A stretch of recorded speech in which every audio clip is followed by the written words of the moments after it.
오늘 본문에 보면 예수님 바다 위를 걸으시는 사건이 나오죠. 바로 전에는 이제 오병이어의 그 사건 뒤에 사람들이 예수님을 왕으로 삼으려고 그랬어요. 그래서 그들을 흩으신 거죠. 그래서 무리를 보내고 제자들도 마찬가지로 여기 동조할 수 있기 때문에 제자들도 보내는 것입니다. 그러고 나서 23절에 보면은 기도하러 산에 올라가셨다고 그랬어요. 그래서 언제까지 계셨습니까? 저물며 혼자 계시더니 25절에 보면 밤 사경까지. 사경이라면은 새벽 3시부터 한 6시 사이가 사경이 돼요. 보통 그 로마인들은 오후 6시부터 새벽 6시까지 12시간을 넷으로 나눠가지고 그렇게 3시간씩 해서 맨 마지막이 바로 새벽 3시부터 6시 사이. 그러니까 3시가 될지 4시가 될지 5시가 될지 모르지만 그때 예수님이 내려오신 거예요. 그러니까 거의 뭐 한 7시간, 8시간, 뭐 10시간 이렇게 기도하신 것 같아요. 그러니까 우리 주님은 기도하시되 충분히 기도하신 것이죠. 여러분, 주님은 굉장히 바쁜 삶을 살았습니다. 그런 중에도 절대로 놓치지 않은 게 있다면 바로 이 기도입니다. 기도를 놓치지 않았어요. 그 말은 무슨 말이에요? 하나님 뜻대로 그가 살고 있다, 그거죠. 하나님 대로 그가 움직이고 있다는 거예요. 그는 이 땅의 삶은, 성도들의 삶은 하나님의 지시를 받고 계속 하나님의 그런 음성을 들으면서 거기에 맞춰서 우리가 이렇게 쭉 간단 말이에요. 내비게이션을 통해서 우리가 길을 이렇게 인도받는 것처럼 하나님의 그러한 뜻, 하나님의 의도하심에 따라 우리가 이렇게 살아가야 되는데, 이런 면에서 예수님께서는 그 끈을 놓치지 않았다는 것입니다.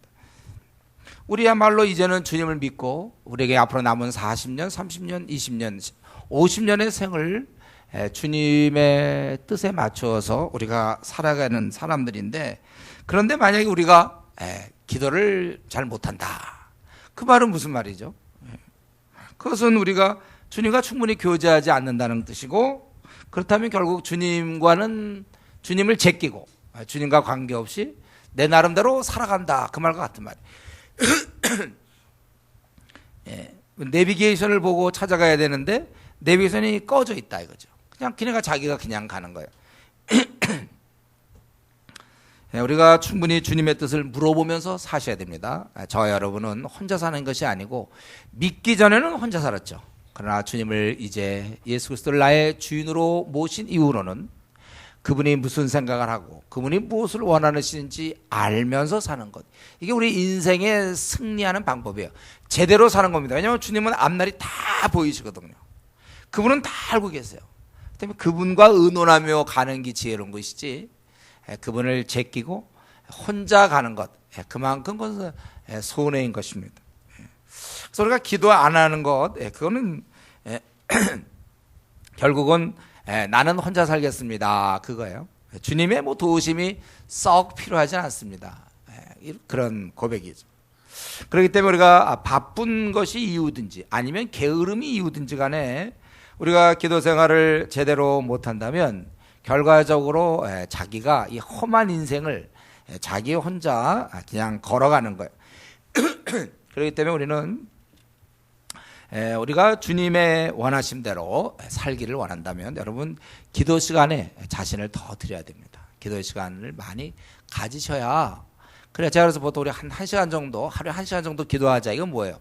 한 10분, 20분 하면 하다 말고 주님과 이렇게 좀 뭐 교제 좀 하고 주님의 뜻을 묵상도 하기 전에 끝나버리니까.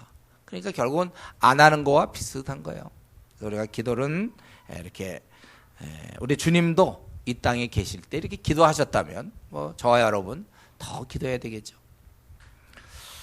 그리고 이제 제자들을 만나기 위해서요. 제자들은 어떤 상황입니까? 완전히 지금 아주 곤고한 상황이에요. 왜냐하면 배를 타고 가는데 광풍이 불어갖고 바람이 너무 많이 불어서 거의 진전을 못하고 있는 거니까, 그러니까 거의 예수님이 기도하던 시간 그만큼 이들은 또 바다에서 아주 곤고하게 아주 지치면서, 여기 보면 고난을 당한다고 그랬죠. 24절에 바람이 거스림으로 물결로 말미암아 고난을 당한다, 그런 상태에서 이제 예수님께서 걸어오시는 거예요. 그러니까 제자들이 유령인가 그랬어요. 왜요? 아직 빛도 밝지 않은데, 날이 아직 밝지 않고 어두운 가운데 어디서 희미한 사람이 이렇게 가까이 오고 있으니까 무리를 건다는 생각해 볼 수가 없잖아요. 제자들이. 이거는 유령이 아니겠는가. 괜찮아도 이제 물 때문에 힘들어 죽겠는데 또 웬 유령까지 나타나서 유령이다. 그래서 그들이 유령이라면 무서워하며 소리 지르고 이 바람 때문에 무서워하고 또 이제 유령 때문에 무서워하는 거예요. 예수님께서 이들을 골탕 먹이지 않고 즉시 나다 두려워하지 말라.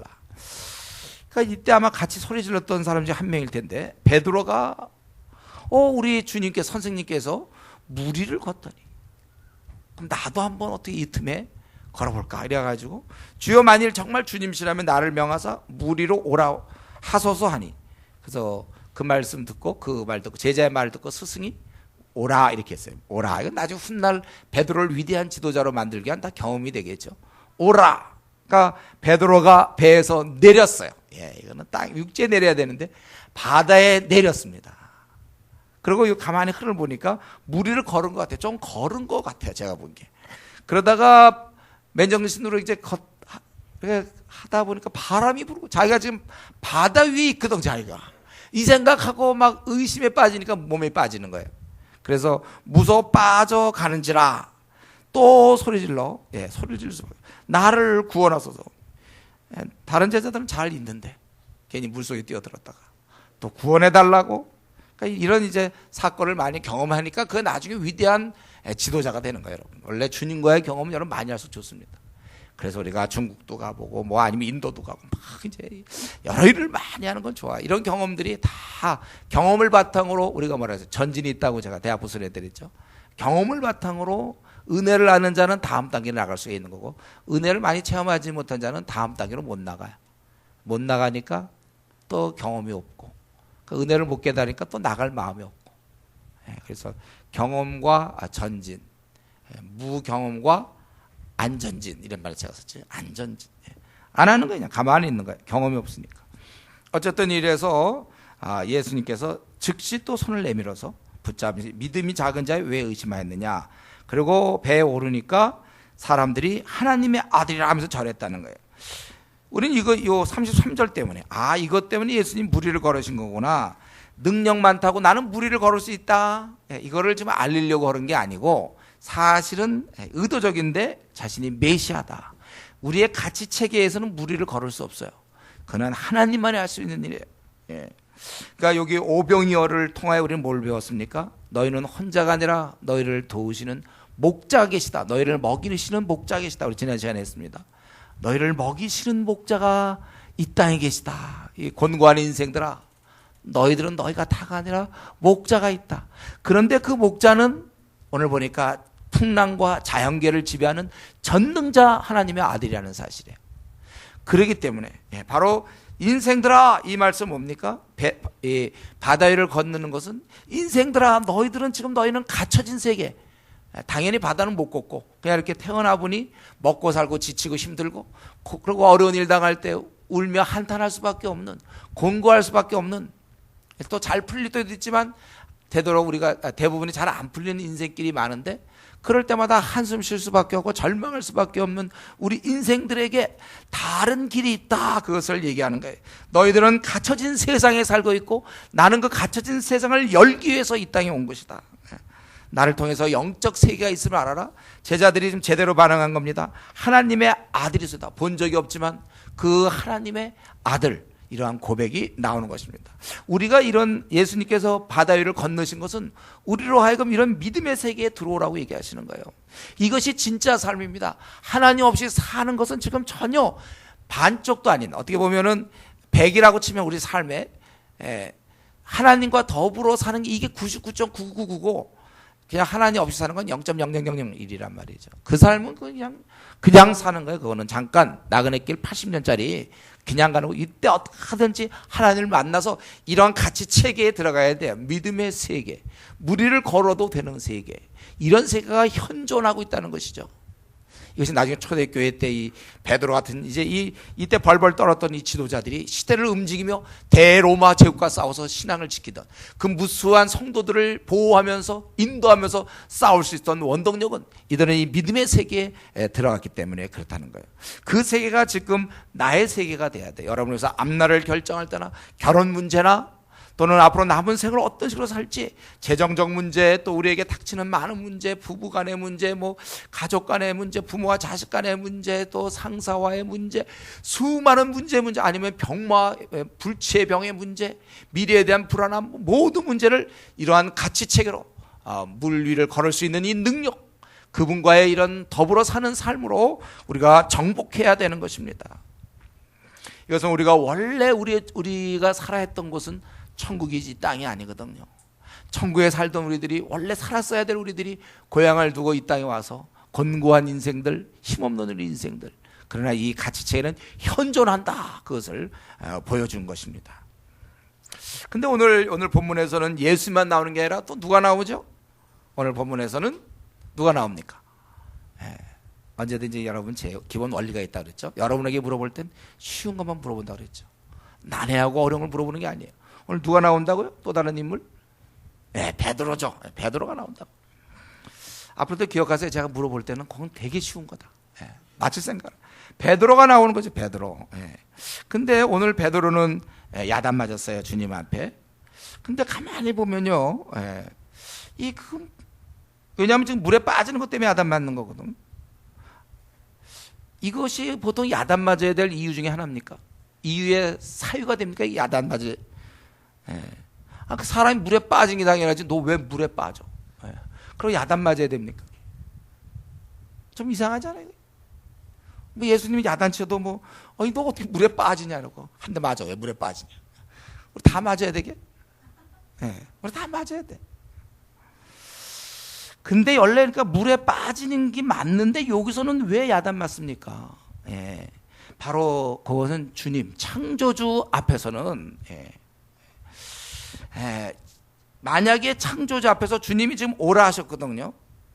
그는 오히려 물 위를 걷지 못한다면 그게 바로 믿음이 없는 거예요. 그건 야단마저도 싸요. 그건 창조주 앞에서 걷지 못한다면 안 되는 거예요.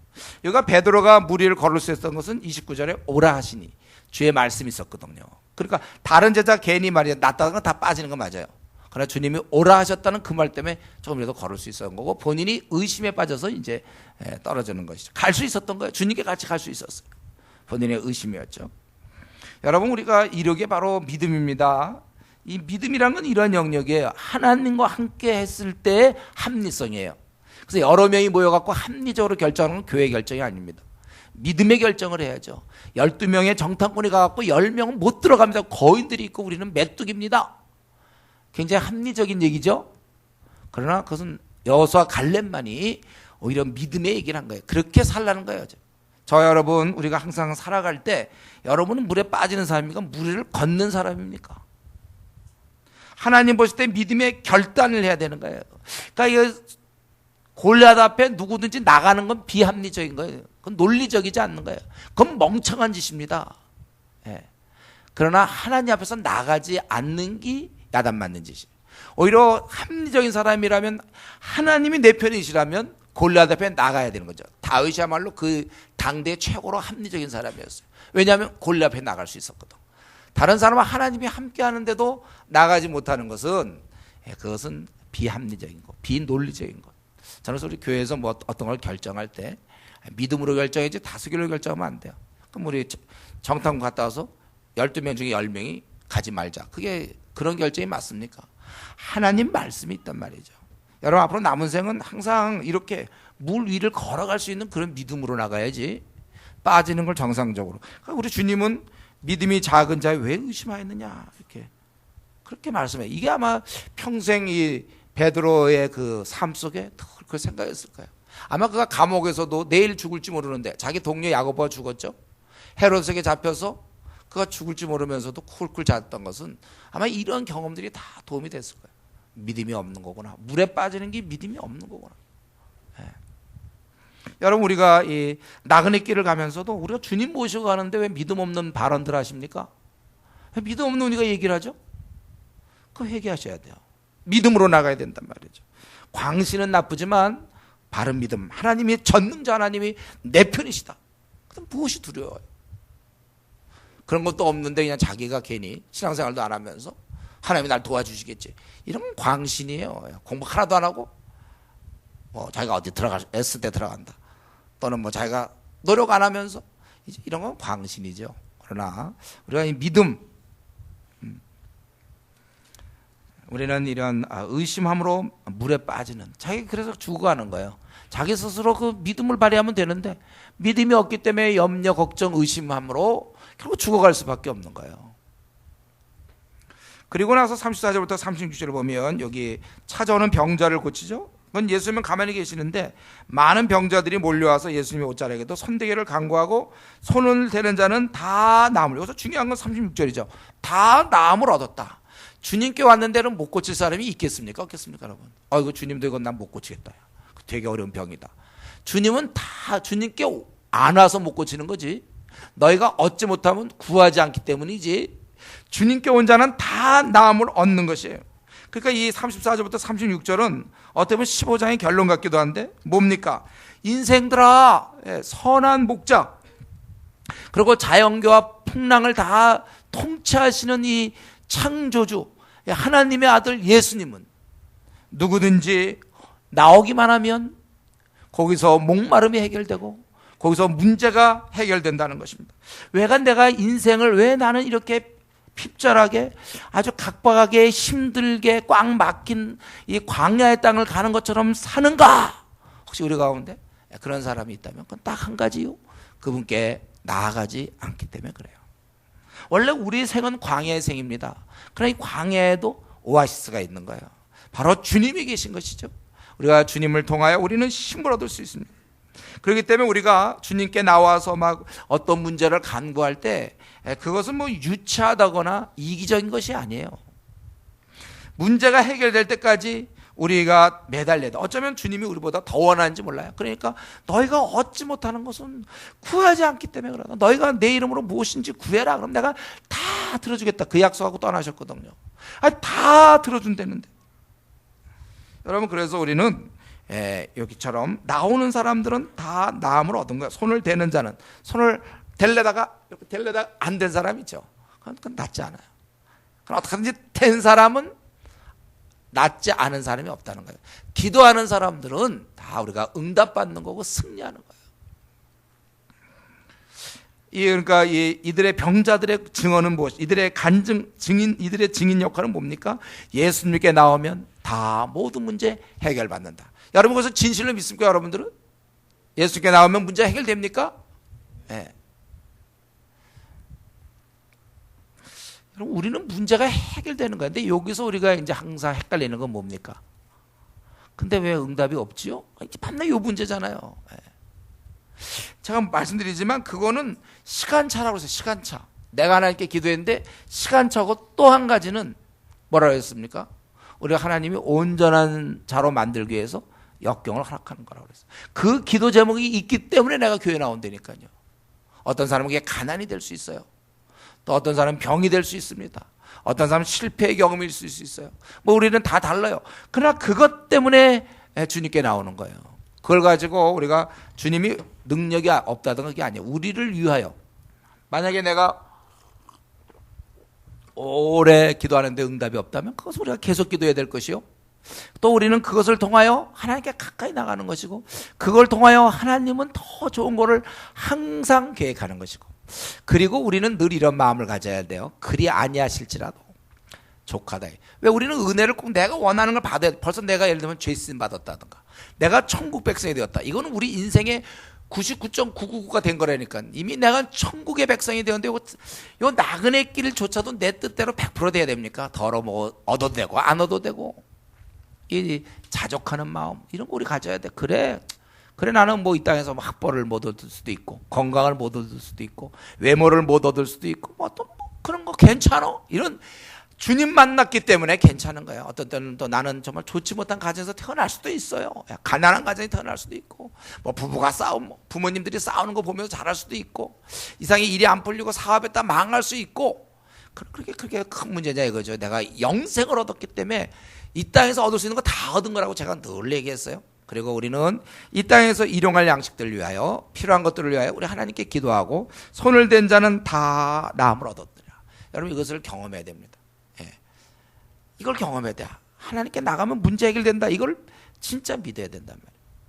그래서 우리가 사실 기도를 많이 하지 않는 이유는 어쩌면 하나님이 문제를 해결해 준다는 걸 믿지 않기 때문에 그럴 수 있어요. 내가 기도 안 하는 것은 게으르거나 습관 때문에 안 하는 게 아니라 어쩌면 진짜 하나님이 전능자며 나를 사랑하는 분이라는 사실을 한 26% 정도 믿고 있는지 모르지. 아니면 37% 정도? 그러니까 기도 안 하는 거예요. 게을러서가 아닙니다. 정말 하나님 여러분 진짜 들어준다면, 내가 지금 만약에 진짜 뭐 이런 얘기가 좀 이상해, 요술방매를 진짜 갖고 있다면, 이게 진짜 되는 거라면 왜 안 써먹겠어요? 그러니까 안 써먹는 이유는 게으른 게 아니라 믿지 않기 때문이겠죠. 근데 하나님은 요술방매와 달라. 요술방매 요거 주십시오, 저거 주십시오 하면 그대로 된다고 합시다. 그럼 우리 망한다니까요. 내가 기도한 그대로 들어주시면 우리는 망하는 길이 있어요. 왜냐하면 나는 안목의 정욕, 이생의 자랑, 생의 육신의 정욕, 안목의 정욕, 이 생의 자랑으로 구할 때가 너무 많거든. 하나님이 그런 걸 막아주심으로 내 생을 참 빛나게 하시고 나를 의롭게 하시고 나의 생을 참으로 풍성하게 하시는 거예요. 여러분은 왜 그렇게 어려운 집안에서 태어났습니까? 하나님의 은혜라니까요. 하나님께서 계획이 있으셨어. 여러분 왜 우리 가운데 왜 외모 때문에 힘들어하는 사람이 있습니까? 하나님의 뜻이 있는 거예요. 다. 우리의 이런 삶 자체는 우리의 이런 짧은 IQ 150 이하를 갖고 판단하지 마시고, 하나님은 150만 IQ라니까요. 우리가 보는 것보다 더 멀리 내다보시고 하나님께서는 그 문제를 그렇게 푸시는 거예요. 근데 그건 나를 위해서 제일 좋은 거예요. 언제나 제일 좋은 거예요. 이게 믿음이죠. 하나님께 나아가는 자는 그가 계신 것과 자기를 찾는 자에게 상 주시는 믿어야 된다. 이제 이렇게 하나님 주님께 나와서 막 옷자락에도 손을 대게 하기를 간구하는 사람이 있는 반면에 전혀 다르게 배척하는 사람들이 있다는 거예요. 그게 오늘 15장 1절부터 20절까지죠. 바로 그 당시 종교적 지도자였던 바리새인 서기관들이었습니다. 그들은 예수를 비난하는데, 비난하는 이유는 제자들이 음식 먹을 때 손을 씻지 않았다는 거예요. 꼭 손을 씻고 먹어라, 이게 장로들의 전통이에요. 근데 이들이 그걸 안 했다는 것이죠. 제가 보기엔 위생적으로는 손을 씻고 먹어야 되겠죠. 제자들은 또 그런 생각을 못한 것 같아요. 우선 먹자 그러고 먹었나 봐. 손 좀 씻었으면 이런 일도 안 생겼는데. 그런데 왜 그렇게 당신의 제자들은 장로의 전통을 범합니까? 이러니까 예수님 뭐냐면, 그래 제자들은 장로의 그런 전통을 범했지만 근데 너희들은 왜 하나님의 계명을 범하느냐? 3절에 너희 전통으로 하나님의 계명을 범하느냐? 오히려 더 큰 문제, 손 씻는 문제는 작은 문제인데 근본적으로 너희들은 하나님을 거역하고 있지 않느냐? 그래서 예를 드는 게 뭡니까? 바로 부모 공경이죠. 하나님이 이르셨을 때 네 부모를 공경하라 하시고,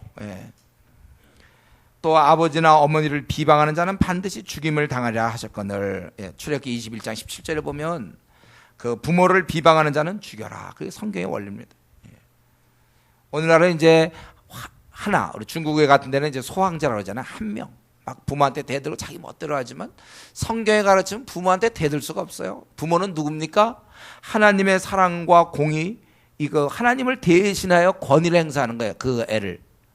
근데 부모를 대항한다는 것은 있을 수 없는 거고, 그것은 결국 하나님을 대항하는 것이기 때문에 구약시대 때 부모 말을 듣지 않는 패역한 자식, 패역한 자식으로 판명될 때는 어떻게 하라고 그랬어요? 돌로 다 치는 거예요. 내 자식이 패역합니다. 만약 그런 말이 나오면 동네 사람들이 나와서 걔를 돌로 죽이게 돼 있어요. 우리 이건 구약뿐만 아니라 신약에도 마찬가지죠. 에베소 6장에 뭐라고 그랬어요? 자녀들아 부모를 공경하라, 이렇게 돼 있잖아요. 여러분, 그래서 우리는요 우리 부모님께 다 순종하고 공경해야 됩니다. 안 믿는 부모니까 혹시 그렇게 잘못된 삶을 살 수 있어요. 그래도 우리는 기본적으로 부모님 때문에 공경해야지. 부모가 용돈을 잘 주고 내 말을 잘 들어주고 나에게 자유를 허락하고 그러니까 내가 부모님께 공경, 이건 아니에요. 부모님이 진짜 너무 못됐고 되게 욕심쟁이고 부모님의 삶이 별로 안 좋고 그래도 우리는 공경해야 돼요. 왜요? 나의 부모님이니까. 하나님이 그렇게 허락하셨으니까.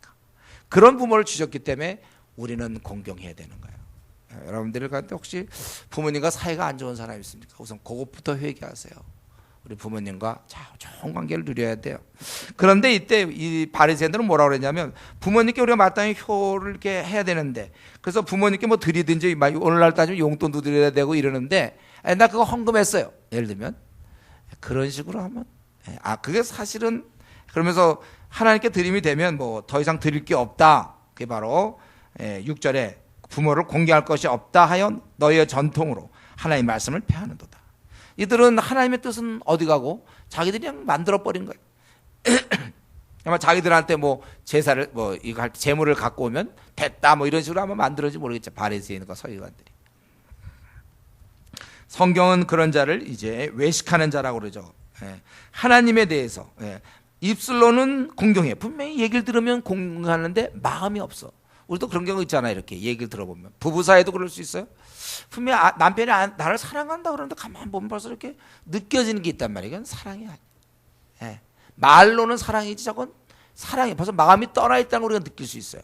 여러분도 이렇게 같이 교회 생활하다 보면 누가 나를 참 나를 신뢰하고 있다 아니면 뭐 신뢰하는 것 같은데 속으로는 좀 날 갖다가 좀 비웃는 것 같다 이런 거 여러분 이렇게 구분할 수 있지 않습니까? 사람은 그런 영적인 그런 감각을 갖고 있는 사람이에요.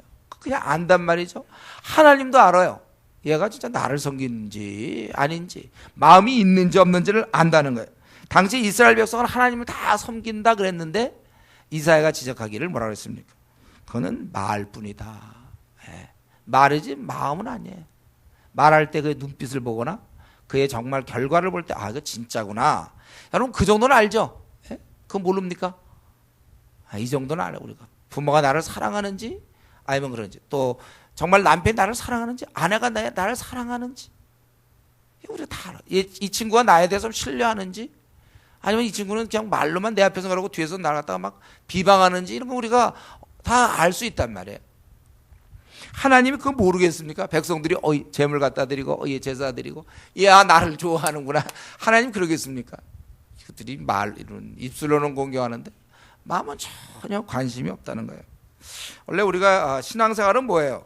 하나님을 사랑하는 게 제일 중요해요. 하나님 사랑은 뭡니까? 은혜를 깨닫는 거죠. 하나님이 나를 이렇게 하신 거구나. 이 은혜를 깨닫는 게 참 중요해요. 제가 이번에 쿤밍 가서 이제 일주일 동안 중국에 갔는데 가서 우리 형제를 만났을 때 한 형제는 그런 거예요. 뭐냐면 지금 왜 이렇게 힘든 일 하고 있노? 자기 뭐 월급 받아봐야 한 3주밖에 못하고 한 주는 이제 그걸로 이제 어떻게든지 그냥 있는 거 까먹고 그러면서도 왜 이런 일을 하는가? 또 학생들한테 배신당하고 힘들고 어렵고 또 직장은 직장대로 힘들고 막 이러면서도 왜 주님의 일을 하는가? 그 이유가 자기가 30년 동안 그냥 교회는 다녔다 이거죠. 그냥 정말 그냥 헛다닌 거 그냥 껍데기로만 다니는 거예요. 교회 왔다가 집에 가고 주를 섬길 마음은 없었어요. 우리 한국에 있을 때 그도 회사 다니면서 돈을 많이 벌고 나름대로 잘 지냈어요. 누구 얘기하는지 알겠죠. 그랬는데 그러다가 우리 교회 와서 이제 자기가 이러한 것을 깨닫고 자기가 그러기 때문에 자기가 깨닫고 와서 비로소 힘들지만 그래도 하나님을 이제 섬긴단 말이에요. 나름대로 단마음으로 섬겨. 그래서 아무리 힘들어도 그때 그냥 한국에서 편하게 직장 생활하면서 껍데기로 교회 다니면서 했다면 그 세월은 허송 세월이요. 여기서는 힘들어도 이거는 열매가 있는 생활이잖아요. 보람이 있는 거예요. 나름대로 주를 섬기는 거예요. 자기가 그냥 월급 적게 받으면서 힘들게 살지만 그건 주를 섬기는 거거든. 어느 게 더 가치 있는가. 그래서 힘들고 그만두고 싶을 때가 몇 번 있었다고 그래요. 정말 이 일 힘드니까. 학생들한테 너무 힘들고 처음 예수 믿는 사람들이 얼마나 어떡하겠습니까? 그러니까 그런 걸 보면서 그만두고 싶고 그랬지만은 그래도 하나님의 은혜를 깨달은 거예요. 이게 하나님 사랑하는 거예요. 은혜를 깨달아야 되는 거예요. 은혜. 나의 나 된 것이 그분의 은혜구나. 이거 내가 이 자리에 이렇게 앉아 있는 게 은혜구나. 이렇기 때문에 나도 뭐 십자가에 죽으신 주님이 나 때문이구나. 이런 걸 깨달으면 나도 뭐 주님을 좀 위하여 뭐 할 게 없을까. 이런 마음이 저절로 들게 돼 있는 거예요. 사랑하기 때문에 그분이 뭘 원하실까? 그걸 해드리고 싶어요. 내가 어떤 자매를 좋아하거나 형제를 좋아하거나 또 나의 아내나 뭐 이렇게 서로 할 때 뭘 원할까? 그걸 해주고 싶은 마음이 사랑하면 그런 마음이 드는 것입니다. 그에 따라 행하게 되는 거예요. 이게 신앙생활의 가장 기본입니다. 우리의 출발은 여기서 시작되는 거예요. 그분이 날 위하여 죽으셨구나. 내가 귀한 은혜 받았고 내 남은 생 어쩌면 나는 영원토록 지옥 갈 뻔했는 존재인데 내가 이렇게 살았다면 내 생 아까운 게 뭐가 있습니까? 내 생 드리지 못할 게 뭐가 있어요? 좀 놀다가 그리고 나중에 헌신하겠습니다. 아직도 자기 생이 아까운 거죠. 덤으로 사는 인생인데 또 여기서 무엇을 더 원합니까? 제가 늘 얘기하지만 정말 암으로 죽게 됐다가 기도해서 살아난 사람, 제가 그때 그 형제 그분 봤어요. 자기 정말 2년 동안 기도해서 난 거예요. 의학적으로는 자기는 죽을 수밖에 없어. 사람이 살려주십시오.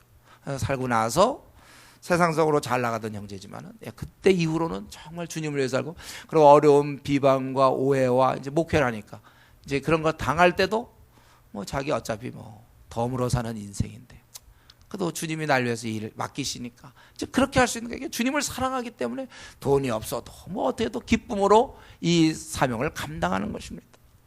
이런 마음이 없을 때, 내가 정말 주님을 잘해보고 싶은 마음이 없을 때 이제 외식하는 것, 이게 인생입니다. 모양은 하나님을 섬기지만 실제 마음은 사실 썩 없어. 행동은 할 수 있지만 관심은 딴 데 있는 거예요. 우리가 어떤 사람이 대화할 때 보면 어떤 사람은 잘 듣는데 어떤 사람은 듣긴 그래 하는데 보면 딴 생각, 눈빛이 절로 자꾸 뭐 두리번 하고 뒤도 쳐다보고 막, 여러분 그러면 그거 좀 관심이 없구나 이런 걸 느낄 수 있잖아요. 우리는 하나님 나라를 확장시킬 것인가 아니면 나의 삶을 확장시킬 것인가, 늘 이 싸움이죠. 나의 나라 확장에 더 관심 있는 사람, 이것이 바로 바리새인이 했던 바로 그 외식, 마음이 없이 주님을 섬기는 것입니다. 우리가 이런 자가 되면 안 되겠어요. 여러분, 우리가 정말 이 시간에 한번 내가 혹시 외식으로 흐르는 거 아닌가, 나는 사실 마음이 별로 없으면서 어떤 기독교적인 행위를 하고 있는 거 아닌지, 우리가 그게 아니고 나는 정말 주님을 사랑합니다. 내가 정말 주님을 사랑하기 때문에 내가 이런 일을 하기 원합니다. 난 정말 주님을 사랑하기 때문에 내가 섬기기 원합니다. 흉내만 내지 아니하고 우리의 마음을 드려야 돼요. 자, 우리가 이런 뭐 헌금할 때도 마찬가지예요. 나 돈 있으니까 11조 내고 헌금하고, 그게 아니라 내 마음을 다해서, 이 액수가 크든 작든 간에 정말 감사함으로 나를 살게 하신 그분께 내가 감사한 마음으로 드릴 때 의미가 있는 것이고, 내 시간도 나의 에너지도 주를 생각하니까 아깝지가 않아야 돼요. 아까움이 있으면 안 돼요, 여러분. 재물이나 시간이나 신경 씀이나, 또 내가 그런 일 하다가 남을 돌볼 때 비방 든다고 성경은 이미 약속해 놓은 거예요. 내가 조장으로 누구를 섬길 때 어려움을 겪는 거 그냥 당연히 주님 때문에 받는 것이죠. 그러니까 바울 사도가 그렇게 매맞으며 감옥 가면서 가난하게 살고 비참하게 살고 그러면서도 그런 기쁜 거예요. 주를 위해서 남은 고난을, 그리스도의 남은 고난을 내 몸에 채운다. 얼마나 귀한 깨달음입니까? 여러분, 우리가 다 덤으로 사는데 뭐 이렇게 생을 아끼십니까? 뭐 이렇게 이 땅에 뭐 재미가 있다고, 이 땅에 뭐 뾰족한 수가 있다고 이걸 너무 이 땅에 집착하는 거 아니에요? 우리 기꺼이 마음을 다해서 주를 섬겨야 돼요. 그들은 헛되이 경배한다고 그렇게 얘기하고 있습니다. 저도 가만히 생각해보면 제가 이전에 그랬던 것 같아요. 이전에 모태신앙으로 이제 대학교 2학년 여름 때까지, 2학년 여름 방학 때까지만 해도 저도 그냥 이렇게 된 것 같아요. 마음은 없으면서 교회를 나오는데 남은 뭘 기대냐면 예배 끝나기를 기다려요. 끝나면 우리 형들하고 이제 어울리는 거죠. 교회 선배들하고 동기들과. 그러니까 목적이 예배 끝나는데 더 목적이 있어요. 교회 나오는 목적이 있고 예배 끝나고 난 다음에 이후 프로그램. 그건 뭐 교회에서 정한 게 아니에요. 우리 선배들, 형들이 정해갖고 같이 놀고, 그 형들도 또 그런 마음으로 왔겠죠. 같이 놀고, 우리 그때 꽤 놀았어요. 교회만 가면 즐거웠어요. 놀 사람 많어. 혹시 우리 교회가 이렇게 흘릴까 걱정돼요. 혹시 뭐 동기 뭐, 아니 교회 오는 목적 어떤 형제를 생각, 자매, 주님보다는 자매를 생각. 항상 안테나가 거기에 딱 가 있는 거죠. 그 형제는 어느 쪽으로 움직이고 있는가, 저 자매의 방향은 어딘가, 우리의 마음이 어디 있는가. 마음이 중요한 것입니다. 그럼 무리에게 가르치기를 듣고 깨달으라. 입으로 들어가는 것이 사람을 더럽게 하는 것이 아니라, 바리새인들은 그 얘기를 하고 있는데 그게 아니라 입에서 나오는 것이 사람을 더럽게 하니까. 그러니까 제자들이 주님 이런 얘기 하시면 어떡합니까? 여기 보면 제자들이 챙기고 있죠. 아마 이런 구조는 성경에 별로 없었는데 여기 12절에 한번 나오네. 제자들이 챙기는 거예요. 선생을 걱정하는 거예요. 저 종교 지도자들이 어떤 사람인데 이렇게 얘기하면 그들이 걸림이 된 줄을 아십니까? 알려주는 거죠. 제자들이. 이거 지금 주님의 말씀이 너무 강도가 세. 그들의 좀 불만이 분명히 가질 것이고 그들의 자존심이 뭉개지는 거거든. 이들은 손 문제, 손 씻는 얘기를 하고 있는데 예수님은 들어가는 게 더러운 게 아니라 나가는 게 더럽다. 아니 좀 그들의 자존심도 생각하고 그들의 좀 그런 지위도 좀 생각해서 좀 누그러뜨려야지. 이렇게 완전히 정면 대결로 나가시면 어떻게 하시려고 그럽니까? 그런 말씀이 너무 센 거 아닙니까? 바리새인들이 이 말을 듣고 걸림이 된 줄을 아십니까? 높아심에서 우리 주님 이러다가 저 힘 있는 자와 싸우는 거 아닌가? 이럴 때 주님의 답변은 뭡니까? 그래, 나를 배려해 주니까 고맙다. 한번하면 내가 더 세게 나갈 때 큰일 날 뻔했구나. 이런 건가요? 아니에요. 주님 더 세. 13절. 핵심이 뭡니까? 그들은 뭐 아무것도 아니라는 거예요. 심지도 않았다는 거예요. 하늘 아버지께서 심지 않은 것은 뽑힐 것이다. 그냥 둬라. 그 하나님과 아무 관계가 없는 자들이, 저들은 계속해서 맹인을 인도하고 있다는 거죠. 그렇기 때문에 맹인을 인도하는 걸 끊어주는 거예요, 우리 주님께서는. 그냥 돌아 같이 관여하지 말라 이거. 저들은 맹인으로서 맹인을 인도하기 때문에 둘이 다 구덩이에 빠지고, 나는 이 맹인을 인도하는 것을 내가 끊어주고 그들을 바른 길로 인도해 주려고 그런다는 것이죠. 그렇기 때문에 이전에 우리 칼빈 선생이 얘기한 것처럼 우리는 실족시키지 않으려고, 주위 사람을 실족시키지 않으려고 애를 써야 되지만, 계속 본인의 고집과 그의 악의로 거부한다면 그때는 어쩔 수 없다는 거예요. 저도 우리 교회 대학 청년들 많지 않습니까? 자꾸 이렇게 우리가 바른 방향으로 얘기하지만 그가 끝까지 거부한다면 그건 할 수 없다는 거예요. 어쩔 수가 없어요. 아마 칼빈도 이런 얘기 많이 했던 이유가, 그 당시 칼빈이 종교개혁하면서 많이 싸웠을 거라고 생각해요. 칼빈을 비난하는 사람이 수없이 있을 때, 우리가 실족시키지 않고자 우리 애를 써야 되지만, 본인이 계속해서 고집을 피운다면, 거부한다면 그것은 어쩔 수 없는 거다. 사실 여러분, 이런 마음 없으면 여러분 지도자 될 수 없습니다. 여러분 조장 노릇 할 수 없어요. 여러분들이 집사, 장로, 앞으로 이런 거 할 수 없습니다. 분명히 거부하는 사람들이 있거든. 그냥 나가는 거예요. 많은 자가 찬성하지 않아도, 그 발언이 인기가 없어도 할 수 없다는 거예요. 이로 인해서 우리가 고민하면 안 됩니다. 악에서 나오는 그 비난을 개의하면 안 되는 거예요. 칼빈이 계속해서 얘기하기를 뭐라 하냐면, 여기에 맞춰 우리가 따라가다가는 도리어 우리가 그들에게 끌려 들어간다. 확실하게 자기 길을 가야지 거기에 맞추다가는 자기가 끌려 들어간다는 거예요. 그래서 아마 칼빈 선생은 그렇게 확신 있게 그의 전생을 거쳐서 이 가톨릭과 싸웠는지 모르겠어요. 교황주의자들하고 끝까지 싸우지 않았습니까? 우리 바울 사도가 뭐라 했습니까? 고린도 후서 2장 15절, 우리는 구원 얻은 자에게나 망하는 자에게나 하나님의 앞에서 그리스도의 향기니, 이 향기 때문에, 그걸 분명히 향기를 피우니까 아닌 건 아닌 걸로 드러나고 사망과 생명이 분명히 구분된다, 그것입니다. 여러분, 우리가 주님 섬길 때 모든 자에게 다 맞춰 할 수는 없어요. 왜냐하면 그들 중에는 하나님 아버지께로부터 오지 않은 자들이 있다는 거예요. 다 맞췄다면 우리가 침륜에 빠질 수밖에 없다는 거예요. 그렇기 때문에 여러분, 진리의 단호함, 확실한 것에 대해서 여러분 뒤로 물러나지 마세요. 진리의 단호함이 있어야 돼요, 여러분. 분명함이 있어야 됩니다. 이것이 확실한 진리면 특별히 이런 것이 있어야 돼요. 그래야 이럴 때 맹인이 잘못 인도받으면 안 되거든.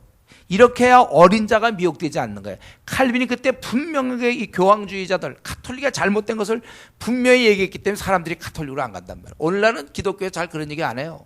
슬슬 같은 편처럼 지내고, 오늘같이 다원주의, 포스트 모더니즘 사회에서는 그냥 좋은 게 좋은 거예요. 우리는 아주 그렇게 되면 우리는 고집불통의 사람이 되는 거예요. 그러니까 그런 게 싫으니까 좋게 얘기하죠.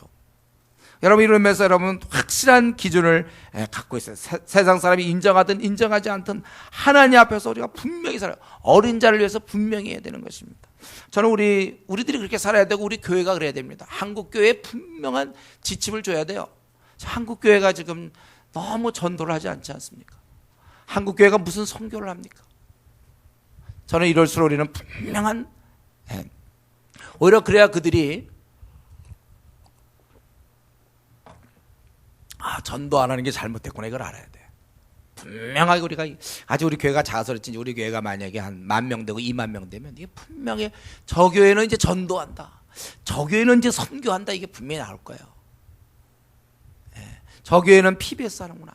이게 원래 마땅한 거거든. 초대교회 주님이 명하신 것이 가서 모든 족속 제자 삼으라고 그랬지만 한국에서만 있으라고 그랬어요. 또 우리 보고 증인되라고 그랬으니까 우리 마땅히 해야 될 일을 하면서 여러분 두려워해서는 안 되는 거예요. 이것을 밀고 나가야 돼요. 우리는 누가 뭐래도 이렇게 나가는 것입니다. 분명한 기준 주님께서 이때 분명한 평가, 입으로 들어가는 것이 모든 사람이 입으로 들어가는 게 더러운 줄 알았어요. 그게 아니라 나가는 것이 더럽다. 이건 굉장한 발언이었고 바리새인과 서기관들 뭉개는 발언이었지만 그것은 확실히 해줘야만 다른 사람이 도움을 받는 거예요. 이런 면에서 여러분들 적당히 넘어가려고 그러지 마세요. 예? 여러분들이 괜히 인기 얻으려고 자기 고지식하다고 그럴까봐 괜히 너그럽게 뭐 가톨릭도 이해하고 뭐 저 사람도 이해해주고 뭐 적당히 뭐 그도 어쩌면 천국 갈 수 있다든가 이런 얘기하면 안 돼. 지옥 간다 확실히 얘기해야죠. 아닌 사람 분명히 지옥 가야지 뭐 구원받을 줄 알게 뭐냐 이런 말이 어디 있어요. 확신 있게 분명하게 그래야 그 사람이 돌아오든지 말든지 하죠. 저는 지금까지 수많은 한 뭐 학생운동하면서 오랫동안 확실하게 그 선을 거쳤어. 너는 너 구원 못 받는다. 그렇게 해서 네가 어떻게 구원받아? 성경의 원리대로 하면 너는 안 되는 거다. 그러니까 그 사람이 고민하고 돌아오는 거예요. 그 사람에게 구원의 기회를 오히려 주는 거예요. 제가 그걸 갖다가 내가 애매하게 글쎄 너도 구원받을지 안 받을지 모른다. 이러면 그게 어떻게 구원을 받습니까? 너 아니다. 제가 특별히 모태신앙들 겨냥하잖아요. 모태신앙 중에 내가 보기에 한 80% 이상 구원받지 못한다. 이런 얘기 함부로 하는 게 아니고 제가 기도하면서 왜냐하면 그들의 삶을 볼 때 주님이 없거든 삶 속에. 그럼 그 구원 못하는 천국 백성이 티가 나는데 그 티가 안 나니까 분명히 얘기할 수밖에 없는 것입니다. 인기를 또 인정받는 걸 기대할 것이 아니라 아니면 우리의 그런 소심한 성격 때문에 그럴 것이 아니라 하늘에 우리가 대사로서 분명하게 생과 사 문제를 확실하게 얘기해야 어떤 사람은 생명에 이르고 어떤 사람은 사망에 이를 수 있는 게 분명해야 되는 것입니다. 여기 주님은 아주 분명하게 심은 것마다 내 하늘 아버지께서 심으시지 않은 것은 뽑힐 것이니 그냥 둬라. 맹인이 맹인. 그 당시 그들 보고 맹인이라고 얘기할 사람은 주님밖에 없었어요. 그들 멀쩡하게 종교적 지도자로서 온갖 것 다 누리고 있는데 맹인들이라고 얘기하고 있는 거예요. 그들은 뽑혀야 될 자들이라고 얘기하고 있는 것입니다. 그러고 나서 이제 15절에 베드로가 이 비유를 우리에게 그 입으로 들어가는 것이 더럽게 하는 건데 더러운 게 아니라 나가는 게 더럽다. 이게 뭡니까? 그 당시만큼 영적 수준이 어린 거예요. 아직 성령이 임하지 않기 때문에 이 분별력이 없는 것이죠. 그래서 우리 주님이 하신 말씀 다시 한번 17절부터 마지막 절까지 그렇게 얘기하고 있죠. 입으로 들어가는 모든 것은 배로 들어가서 뒤로 내버려지는 줄 알지 못했냐. 그게 더러워지는 게 아니라 입에서 나오는 것들은 마음에서 나오는 이것이야말로 사람을 더럽게 우리를 더럽게 하는 건 음식이 우리를 더럽게 할 수 없단 말이에요. 여러분 탕수육이 말이죠. 그게 우리를 어떻게 더럽게 합니까? 탕수육이 우리를 더럽게 할 수 있어요? 그건 맛있게 할 수 있지만 이건 더러운 거 아니에요. 우리를 더럽게 할 수 없단 말이에요. 근데 탕수육을 먹고서 소화가 잘 되고 갑자기 에너지가 있어갖고 힘이 생겨가지고 그 힘을 향하여 그 힘을 가지고 사람을 비방하기 시작하면 그게 더러운 거예요. 사람을 비방. 여기 비방이 어떤 겁니까? 우리를 더럽게 하는 게 뭔지 아주 구체적으로 나오죠. 악한 생각들, 또 살인과 간음, 음란, 도둑질, 거짓 증언과 비방. 이 악한 생각 같은 걸 봐도 어떤 사람은 이상하게 못 견뎌. 보통 까칠한 사람들. 그거 그냥 넘어가면 되는데 속 바탕이 별로 안 좋아. 악한 생각을 갖고 사람을 어떻게 하든 가늠을 이렇게 사람을 좀 이렇게 헐뜯으려는 생각을 가진 사람이 있어요. 본능적으로. 또 살인, 미워함이잖아요. 미워함. 이거는 나중에 나오는 비방. 다긴 미워함이에요. 간음과 음란, 이건 음란함이고, 도둑질, 이것은 탐욕이죠. 욕심이 생기니까 도둑질하고, 또 거짓됨. 그러니까 여기서 보면은 이러한 것들은 여기가 7가지가 나오지만 결국은 4가지로 줄일 수 있죠. 결국은 남을 미워하는 거하고. 여러분, 그러니까 여기서 지금 이 자리에서 한번 생각하세요. 지금까지 혹시 설교를 들으면서 조금 졸립다 하고 들은 사람들 다 끝나가니까 지금 뭘 제가 말씀드리냐면 말씀은 우리가 하나님 앞에 더러워지는 비결 4가지. 이 중에 하나 걸리면 더러워질 수 있어요. 뭐라고요? 미워함. 그리고 우리가 이렇게 거짓말하는 거, 거짓됨. 미워함이란 거짓됨. 그러니까 둘러대게 잘하는 사람, 하나님 미워하는 사람들이에요. 더러운 사람이 하나님 앞에서. 나는 지금 둘러대기를 잘하고 있지만, 그래서 그때그때를 넘기지만 그때그때가 하나님 앞에서 계속해서 거짓되고 하나님이 앞에 더러움으로 계속 쌓여나간다는 거예요. 둘러댐, 그리고 이 음란함, 성적인 탐욕, 음란함, 그리고 욕심. 그러니까 도둑질하게 되는 것이죠. 이것이 사람을 더럽게 하고 씻지 아니한 손으로 먹는 것은 그건 위생적으로 문제가 있는 거죠. 그건 더럽게 하지 못한다. 그러니까 이 모든 것이 18절에 보면 마음에서 나온다고 그랬어요. 그러니까 우리 앞에서도 외식도 어떻게 했습니까? 외식. 외식도 마음이 없을 때 외식이 되는 거고, 이 더러움도 마음이 깨끗하지 못할 때 생기는 문제였습니다. 그러므로 우리 오늘 본문을 이제 보면서 제일 문제는 결국 우리의 마음이구나. 마음. 내가 정말 주님을 섬기려는 마음이 없으니까 어떻게 행동은 해봤자 그건 외식이 되는 거고, 내 마음이 바르게 되지 못하니까 미워함이라든가 음란함이라든가 거짓됨이라든가 욕심, 또 이런 비방하는 거, 수근수근 되는 거 다 내 마음이 바르지 못해서 그렇다는 것이. 그렇기 때문에 지금 이 시간에 나에게 이런 미워함이나 거짓됨, 그러니까 둘러대는 거, 혹은 음란함이나 욕심이 있는지 한번 살펴봐야 되겠고, 이러면서 진정한 우리 죄 씻음을 받아야 된다는 것입니다. 여기까지 설교하고 원래 마쳐야 되는데, 우리가 이렇게 해서 정말 좋은 마음을 가져보자. 근데 문제가 있어요. 제가 여기까지 말씀드리면 이제 마치겠는데, 그런데 문제는 뭐냐면 누구를 미워하는 것, 누구를 비방한다든가 이런 거, 혹은 음란함이라든가 욕심내는 것, 또 이렇게 둘러대는 거 있잖아요. 그런 것은 본인이 한다는 거예요. 본인이. 그 말은 무슨 뜻입니까? 발견이 잘 안 된다는 거예요. 깨달음이 없다는 거예요. 남들은 내가 비방하거나 불평을 털어놓으면 금방 알아. 이 사람이 비방을 좀 많이 하는 사람이다, 불평이 많은 사람이다, 금방 하는데 본인은 잘 모른단 말이에요. 자기가 지금 욕심 부려서 지금 그런 발언을 하고 그런 행동을 하는데 본인은 몰라. 다른 사람은 아는데. 그렇죠. 우리는 다 이기적 속성이 있기 때문에 다른 사람이 이기적인 모습을 보일 때 못 견뎌. 우리는 자기만 생각한다. 이제 우리는 금방 안단 말이에요. 그러니까 거짓말하고 둘러대는데, 비방하는데 본인은 몰라요. 왜냐하면 본인은 같은 편이거든. 이 자신을 합리화한단 말이에요. 팔은 안으로 굽는 거죠. 여러분, 자기의 뒷모습을 압니까, 여러분? 우리는 이렇게 나는 내 앞모습과 내 뒷모습을 나는 볼 수가 없어. 근데 다른 사람은 우리의 뒷모습을 다 보고 있어요.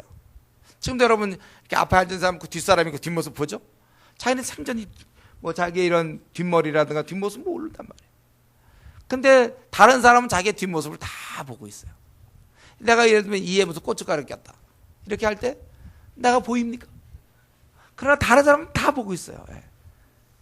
이게 참 문제 뭐냐면, 남들은 다 알고 있는데 자기만 몰라. 자기가 지금 비방하는 자로 우리 교회에서 소문나 있는데, 수근수근하는 자로, 본인은 그걸 눈치를 못 채고 있어요. 아주 그 까칠한 걸로 다 다른 사람을 알고 있단 말이에요. 본인만 몰라. 다 그 사람 4차원이다. 우리 그런 얘기하고 있는데 본인만 지금 5차원을 향해서 가고 있단 말이지. 몰라. 생각해보세요, 여러분. 여러분도 지금 누구 하면 그 사람은 어떻다. 그 사람 다 여러분은 우리게 내가 아는 사람들 대충 그 사람은 좀 뭐 어떤 사람이고 그 사람은 어떤, 여러분 그런 생각을 갖고 있죠. 나에 대해서 다른 사람도 그런 생각을 갖고 있단 말이에요. 그런데 내가 지금 예를 들면 수근수근대는 자, 비방하는 자라는 사실을 본인은 모르고 있고 판단한다고, 분석한다고 생각한단 말이죠. 제가 그때 얘기했어요. 분별과 비방하는 것은 감정을 갖고 있는 게 비방이요, 감정 없이 걔는 늘 늦어, 이렇게 되는 건 분석이에요. 분석. 걔는 원래 늦어. 그러니까 우리가 이번에 이제 어딜 가야 되는데 늦게 올 거니까 우리가 전화를 걸어주자, 이런 대안이 나오는 거죠. 근데 이제 그런 걸 막 분노를 하고, 그냥 걔는 그냥 세상에 지키는 애는 나 처음 봤고 약간 밤낮 이런 거 이제 막 욕하면서 막 그런 거, 그거는 이제 분석이 아니라 비방하는 거죠. 어쨌든 하여튼 감정이 섞이면 무조건 비난으로 생각하면 돼요, 여러분. 누구에 대해서 좋은 얘기가 아닌데 감정이 들어간다, 비난이에요. 그래서 우리는 자기의 뒷모습을 못 보기 때문에, 여러분이 아까 이제 뭐 이사에 뭐가 꼈다, 그걸 하시는 건 제일 좋은 거울을 보거나 아니면 누구 보고 나 뭐 꼈냐고 물어보면 되는 거예요. 이거 잘 들으세요, 여러분. 이제 거의 말씀 마쳐야 되는데 아주 중요한 얘기인데, 여러분 한번 자기 일을 한번 고치고 싶은 생각 없습니까? 정말 한번 이렇게 깨끗한 사람으로 이런 마음에서 나오는 것은 악한 생각, 살인과 가는가 없는가 도둑질과 그래서 마음에서 나오는 거는 다른 사람은 다 아는데 본인만 모른단 말이에요. 한번 내가 정말 내가 알고 보니까 굉장히 불평이 많은 사람이구나. 아니면 나는 정말 이렇게 욕심이 많구나. 아니면 나는 이게 둘러대길 잘하는 사람이구나. 이런 거 정말 한번 알기를 원합니까? 혹시 그런 분 있어요? 우리 안에 내가 한번 그래 알아야 고치니까 나를 정말 한 30년, 40년, 50년 이렇게 살았는데 내가 정말 어떤 사람인지 정말 진짜 알기를 원해요? 그렇다면 여러분 이거 진짜 안다면 내가 얘기해 줄게요. 뭐냐면 여러분 가까이 있는 사람 한 3명에서 5명 정도에게 진실로 물어보세요. 너 나에 대해서 어떤 진짜 네가 마음에 품고 있는 그 나의 약점이라 생각도 한 번만 얘기해달라. 제발 한 번만 얘기해. 진심으로. 그리고 그 얘기를 듣고서 이를 갈기면서 있잖아. 제가 날 그렇게 지금까지 생각하는데 이런 마음의 준비가 그렇게 안 하기로 준비가 되어 있다면 한번 얘기하세요. 내가 누가 뭐라 그래도 내가 절대 그렇게 안 한다. 그러면 여러분 주위에서 한 3명에서 5명한테 찾아가서 나를 어떻게 보고 있냐. 좀 교회에서 나를 보통 어떻게 얘기하냐. 단 그 사람이 또 둘러대기 잘하는 사람한테 만나면 안 되겠죠. 진실을 얘기할 수 있는 사람, 진짜 너 나 사랑한다면 한 번만 나를 얘기해달라. 나 혼자서는 깨닫지 못해. 내 마음에서 나오기 때문에. 그러면 그때 그가 정말 기도하고서 바로 또 얘기 못하겠죠. 기도한 다음에 솔직하게 한번 얘기해 줄 수 있겠죠. 한 3명에서 5명한테 진실로 한번 물어보세요. 그렇게 하면 여러분들 고칠 수 있어요. 아니면 그게 좀 힘들면 목사한테 와서 물어봐도 좋아요. 저한테 와서. 단 어떤 얘기를 듣더라도 교회를 떠나지 않겠다. 되게 굳은 결심을 한 사람들은 찾아오세요. 내가 얘기해 줄게 여러분. 지금 여러분에 대해서 도는 얘기가 다 있는 거예요. 교회는. 이 사람이. 왜냐면 여러분도 알고 있잖아요. 누구 가면 걔 어떻고. 걔 되게 욕심 많다. 걔 있잖아. 뭐 여러분 다 알죠. 걔는 처음에 애가 좀 이상하다. 자기들끼리 다 알고 있단 말이에요. 자기들끼리만 생전 얘기하고 그 사람한테는 지적을 안 해주거든요. 그러니까 우리가 뭐가 있어야 꽃젓가락도 막 꼈는데 그거 막 얘기할 때마다 밤낮 보면서 아무도 꼈다는 얘기를 안 해주고 혼자 밤낮 낀 이제 그거 가지고 밤낮 얘기하는 거예요. 좀 사랑하는 겁니까? 그래서 원래 성경에는 사랑하는 자는 참된 것을 얘기한다고 그랬잖아요. 그러니까 여러분들이 마음의 준비가 돼 있으면 내가 어떤 때는 얘기해주면 목사님 나 미워한다. 이제 이러니까 내가 더 얘기 못하는 거예요. 만약 그런 마음만 안 있으면 여러분들이 미워하는 게 아니라 나를 진짜 고치시면 오세요. 내가 와. 얘기해 줄게 내가. 원래 이런 얘기 잘 안 해줘야 되지만 해줄게 내가. 다 평가 다 끝났어요 여러분들. 여러분도 지금 누군가 다 아는 사람 다 평가 끝났잖아요. 여러분 스스로가. 다 있단 말이에요 서로에게. 그리고 이제 결혼한 사람은 좋죠. 배우자한테 물어보면 제일 좋아요. 솔직하게 얘기해달라. 배우자한테. 나는 어떤 사람이냐. 한번 얘기해주면 좋죠. 배우자. 솔직하게 얘기해달라. 아주 진짜로 얘기해달라. 내가 정말 욕심 많은 사람이냐? 내가 아주 구두쇠냐? 아니면 난 고집 많은 사람이냐? 나는 정말 이렇게 잠깐 말을 둘러대느냐? 배우자한테 물어보면 확실하죠, 그건. 근데 이제 너무 오래 살다 보면 이제 다 동화돼 갖고 좀 결혼한 지 얼마 안 돼서 물어보세요. 단 이제 어떤 얘기를 들어도 부부싸움 안 하겠다는 굳은 결심하에서 물어봐야 돼. 이것도 저것도 다 안 될 사람한테 물어보려는 용기도 안 생기고 목사님 찾아오려니까 이러다 교회 떠날 것 같고 배우자한테 물어보려니까 자기가 너무 창피한 것 같고 막. 그럼 제일 좋은 거는 PBS를 기피하는 거예요. 그러니까 PBS를 정말 그러니까 어차피 이게 더 좋은 방법이 있을 수 있는데 그러니까 그 숙제 PBS 말고 그냥 진짜 PBS. 그러니까 토요일날 밤에 하고 주일날 새벽에 하는 그 PBS 말고 다른 본문 한다면 그건 괜찮아. 그러나 이제 그거 토요일날 밤하고 주일날 새벽에 하는 그 PBS가 아니라면 여러분 월요일부터 하는 PBS라면 여러분의 생이 바뀔 수 있어요. 왜냐하면 하나님 말씀을 들으면서 자꾸 생각하거든.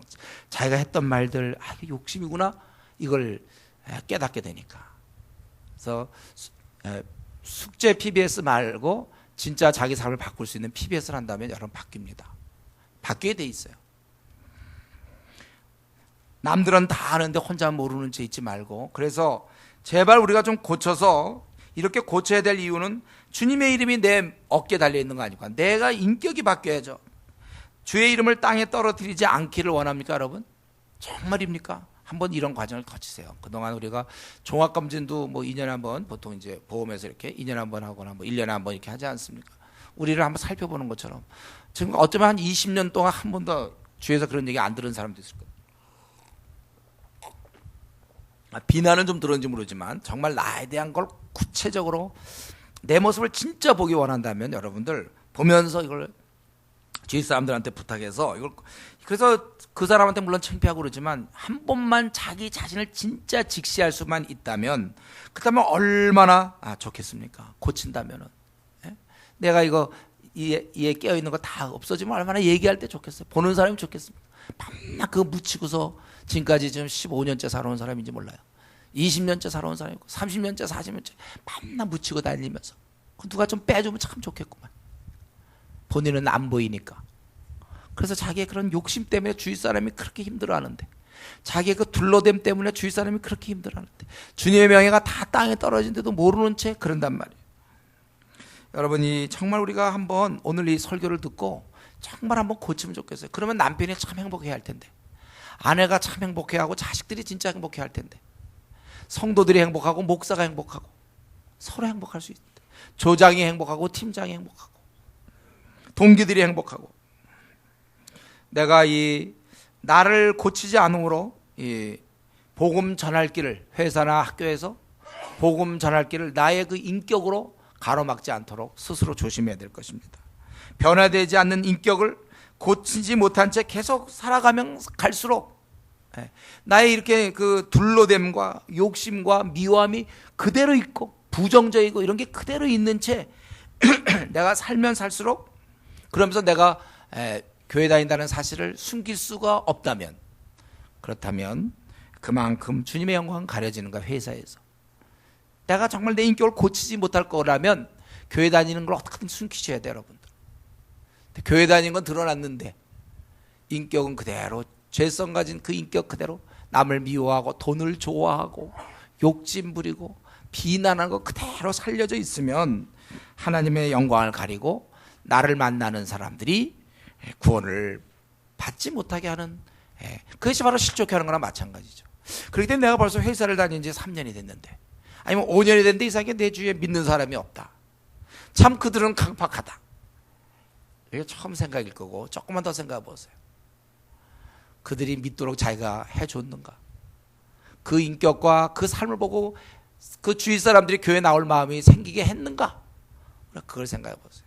그렇기 때문에 혹시 이 자리에서 내가 지금 직장생활 한 3년 이상 했다, 5년 했는데 이상히 이렇게 뭐 열매가 없다, 그런 경우는요, 여러분이 뭐 보험을 못 전했다, 그게 아니고 제가 보기에는 여러분 지금 인격이, 그 삶이 아마 심각한 문제가 있을 거예요. 학교에 내가 그렇게 다니는데 우리 과에 말이야, 내가 지금 4학년 이제 졸업할 때가 됐는데 나를 통해서 한 명도 거듭나지 않았다. 그것은 내가 지금 한 번도 바뀐 적이 없다는 그런 뜻일 것입니다. 그렇기 때문에 우리 이 말씀 듣고 내가 정말 하나님 앞에서 더러운 자가 되지 않도록, 여기 다시 한번 우리 19절 읽어볼까요? 같이 시작. 마음에서 나오는 것은 악한 생각과 살인과 간음과 음란과 도둑질과 거짓 증언과 비방이니. 우리가 이러한 것들, 남을 미워하고 음란하고 욕심 부리고, 도둑질 욕심이거든. 또 비방하는 이런 것들, 둘러대는 것들 다, 여러분 이걸 진실로 우리가 회개할 수 있어야 될 것입니다. 그럴 때 이렇게 회개했을 때만이 하나님께 영광을 돌리고 주위 사람들에게 구원의 기회를 비로소 제공할 수 있고, 그게 바로 축복의 통로가 되는 거예요. 우리가 만약에 죄를 회개하지 않는다면 하나님 앞에 더러운 자로 우리는 여전히 살아가는 것이고, 그리고 주위 사람들에게 복음을 가로막는 자가 되는 것입니다. 그렇기 때문에 우리 하나님 앞에서 우리의 깊고 깊은 오래된 이 죄 문제, 그동안 이것 때문에 남편이 힘들어했고 아내가 힘들어했고 자식이 힘들어했으며 우리 친구들이 힘들어하고 언니와 오빠와 동생이 힘들어했던 나의 오래된 이 죄성을 오늘 이 시간 하나님 이걸 뿌리 뽑게 해주십시오. 나를 변화시켜 주십시오. 나의 까칠한 성격, 남들은 그냥 지나도 되는데 혼자 꼭 걸고 넘어지는 나의 이런 성격, 나의 좀 이렇게 비방하는 거, 수군됨, 항상 기뻐하지 않고 부정적인 거, 이런 모든 거 하나님 나를 이제 한번 어루만져 주시고 나를 치료해 주십시오. 나를 좀 제발 좀 바꿔주십시오.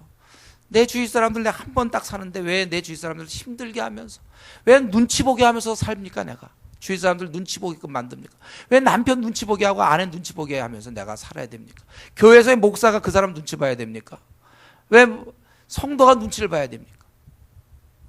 우리 자신을 한번 들여다보면서 나의 정말 중심으로 내가 하나님을 사랑하고 있는지, 그리고 내 심령은 정말 에베소 4장 23절에 얘기한 것처럼 심령이 새롭게 돼서 내가 이러한 삶을 사는지, 우리 한번 이 시간에 아버지 앞에 나가서 기도하시기 바랍니다. 같이 우리 한번 통성으로 내 인격을 놓고 내 삶을 놓고 내가 주님 섬기는 이 외식하는 거 아닌지를 한번 놓고 진실로 하나님 나라 확장에 내 관심이 있는지, 남은 생 주님을 위해 쓰기로 정말 결정했는지 우리 자신 한번 다시 돌아보면서 통성으로 같이 기도합시다.